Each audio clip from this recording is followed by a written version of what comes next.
Everyone,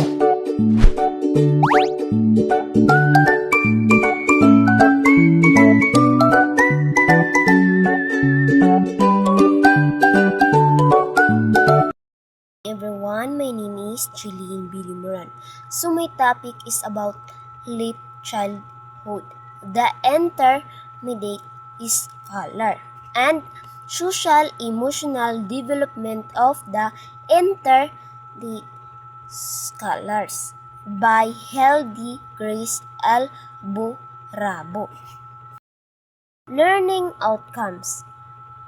At the end of this module, you shall be able to identify the social emotional characteristic of children in their late childhood stage, determine the qualities of family life that affect older children development, including change in family interaction.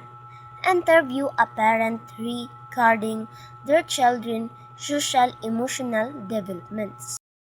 Social emotional development of children. Introduction. At this period of social emotional development, children are spending less time in the home. The bulk of their time is spent outside the home. Enters one or with other children rather than with adults. So understanding self-competence, self-identity, and self-concept. So one of the most widely recognized characteristics or this is acquisition of feelings of self. Competence, this is what Erikson refers to when he discovered this the development task of the middle childhood. The social crisis, identity, virus, and diffusion, and in these three is a drive to create new skill and do meaningful work. And those three should be provides a growing sense of the competence, where is according from in environmental.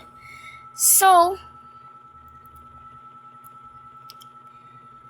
ang self-competence daw ay sa late childhood. Ang mga bata magsugod og tuo nga kaya nila buhaton ang mga butang og maayo sila na.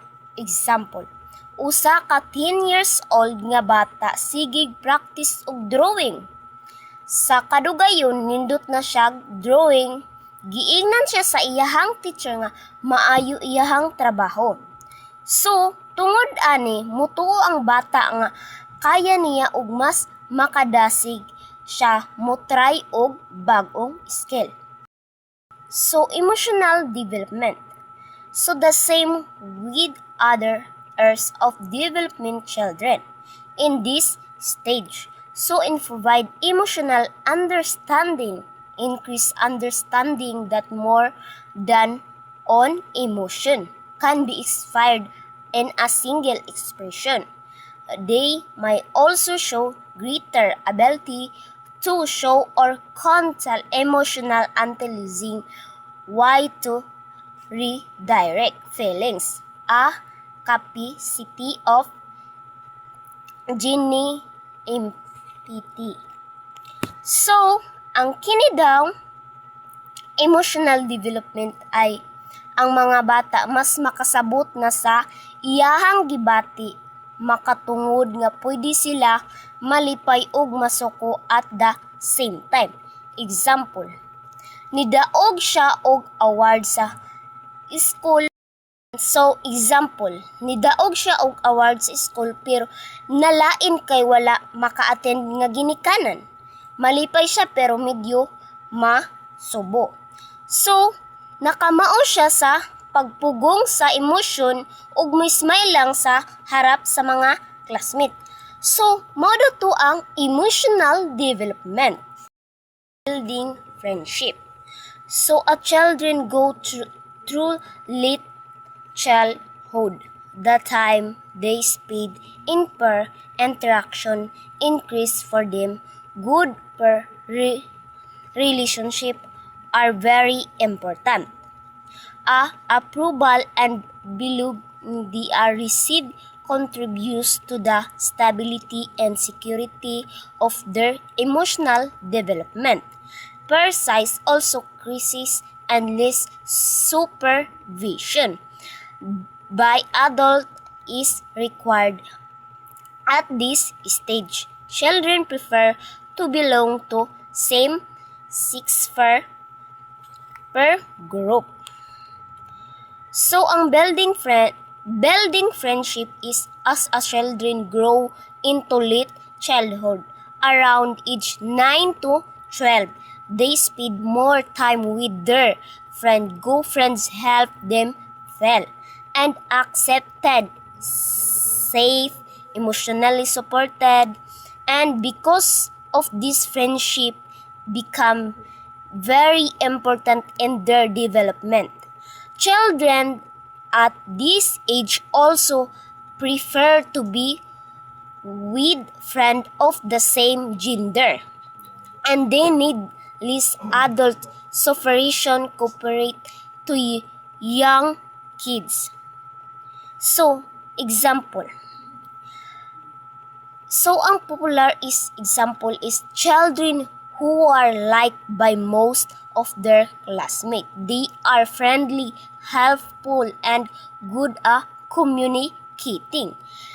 Example, Maria always share her toys, help others, and listen. Many students enjoy being around her. Number 2, average. So, children who are liked by some and natural to others, not extremely like or disliked. Example, Jade has a few friends, gets along with most people, but is not the center of attention. Number 3, neglected. So children who are not disliked but are often unitized, they might stay quiet or prefer to be alone. Example, Leah is Ashley and sit at the back of the class. She really joined group games but other kids don't dislike her. Number 4, rejected. Children who are disliked by many prefer. They might struggle with social skill or have behavior problem. So example, when someone push or argues with others so classmates avoid playing with him. Number 5, controversial. So children who are both liked and disliked by different group. Some find them fun, others think they are difficult. So example, just is funny and acting to play with, but he can also be bossy and loud. Some kids love him, other don't. So, mauto ang building friend. So, family support. Families plays a very important role in helping children at this stage. A supportive family helps children feel secure, learn social and emotional skills, try new habits, encourage sit back, and build confidence. Without this support, children might easily feel trusted, lonely, or discovered. So example, if a child is learning to ride a bike and keep following a supportive parent, say, it's okay, keep trying, you can do it. It's encouraging, gives the children confidence. So, characteristic of neglected children. They are participant least in the classroom, and they have negative attitude on school readiness and attendance. They are more often reported as being lonely. They are aggravated and they become have problem inactive and describe. And they are emotionally reactive and slow to calm down. And they have rather social skill to make a maintain friends. So, number 1 is gamay ra sila muapil sa klase. Example, sa discussion si Mia Permera maghilom og dili mo race sa iyahang kamot. Number 2, dili sila ganahan mo eskwela og usahay malate. Example, si Mia is pirmi malit og muingon nga dili ko ganahan moadto sa school. Number 3, kasagaran sila mag-inusara. Example, sa recess si Angkoy magdula ra og si Yara usa samtang ang uban naa sa grupo. Number 4, sila usahay mahimong aggressive. Example, kung kuhaon sa uban ang iyang dulaan si Kyle musukol og mupuspos. Number 5, sila dali ma-influensive og masamok sa klase. Example, si Luna magsigi og pagsaba bisan wala tawaga sa teacher. Number 6, dali sila ma-emotional ug dugay kaayo mokalma. Example, gamay sayop lang sama sa pagkahulog sa lapis mobalik dayon siya og hilak. Number 7, gamay ra sila kahibalo sa social skills. Example, kung imbitaron siya sa uban magdula si limuran dili kabalo unsaon pag-apil og pag-istorya sa grupo. So, ang family. So, family support at the stage is crucial of children do not find a supportive family. When they find their interest, habit like reading a book or playing a musical instrument, they can easily get frustrated if families are a primary support system. Fault.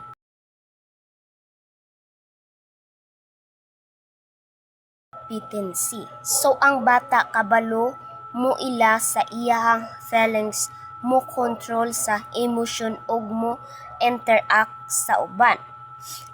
Example, kung masuko ang bata kay na unsa ang iyang dulaan, makakalma ra siya human sa pila ka minuto kay kabalo siya unsaon pag-manage sa iyang emosyon.